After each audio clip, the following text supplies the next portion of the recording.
to the National Institute on Deafness and Other Communication Disorders, 1 in 8 Americans 12 or older has some form of hearing loss. And according to a new poll, younger adults who play video games are regularly putting their hearing at risk. So here to tell us more is Lindsay Creed, Associate Director of Audiology Practices at the American Speech Language Hearing Association. Good morning.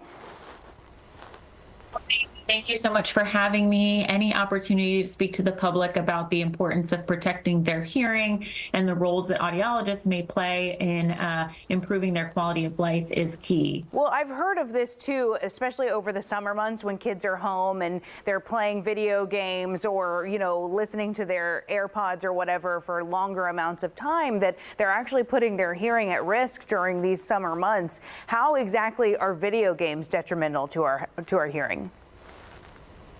Absolutely. So our poll showed that most young adults are using headphones or some sort of personal listening device in order to play their video games. And they're often about 52% of them indicated that they're listening at levels that would be too loud or for too long. And so they're acknowledging that they are probably putting their hearing at risk doing this. The good news is that they're open to taking steps to reduce their risk. They're open to using features that the video game manufacturers could employ, which could lower the levels of some of the games, some of the extraneous noises. And so they're open to taking these steps, which is why opportunities such as these to speak to those young adults are really key. Yeah, so then let's talk about those steps. I mean, because how do I know? I mean, clearly, if your poll shows that they know that they're listening at a level that's, louder, I mean, how do we know? Like, is there a number or if you're putting in headsets or on a headset or AirPods? Right. So many game manufacturers may have some of these safe listening modes enabled in them. Mm-hmm. So I would recommend that young adults check the games that they're playing or the devices that they're using to see if they're equipped with any of those features. But in general, safe listening tips include keeping the volume to about 50% of what the device can go to, taking frequent listening breaks. So play for an hour, get up, give your ears a little bit of a break.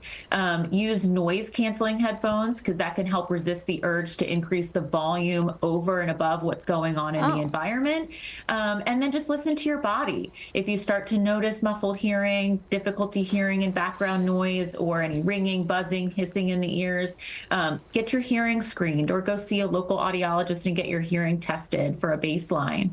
Can you go over the importance of the noise-canceling headphones, too? Because I've also heard from audiologists that we should be using those anytime we're on an airplane or another noisy environment, because your hearing actually takes in all of the noises around you, plus what you have coming in through your headphones. So really, you're listening at a lot louder decibel than you probably think you are.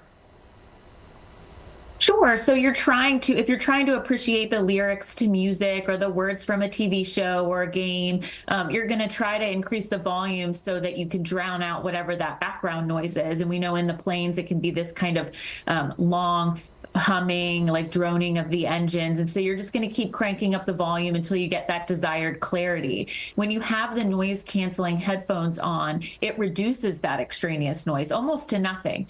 And so then you're able to actually listen at a softer decibel level to your target media. And then you're doing less damage to your hearing.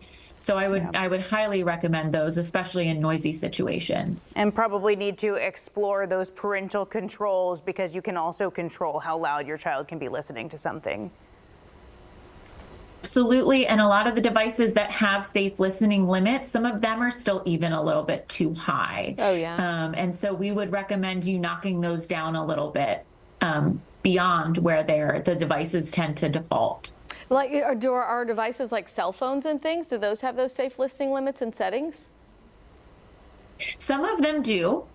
Some of them have the ability for you to go in and set a maximum output level. But we're mostly talking about the headphones and the personal in-ear devices. Well, Lindsay Creed, this is important information, because once you lose your hearing, you can't get it back. So just tell our viewers where they can go to get more information. Absolutely, that is true. So any inkling that you want to get your hearing tested, the first thing you could do is go to www.asha.com/public. You'll find a link to an online hearing screener, and we have a Profine tool that can connect you to a local audiologist in your area. Lindsay Creed, thank you so much. We appreciate your time this morning. Thank you so much.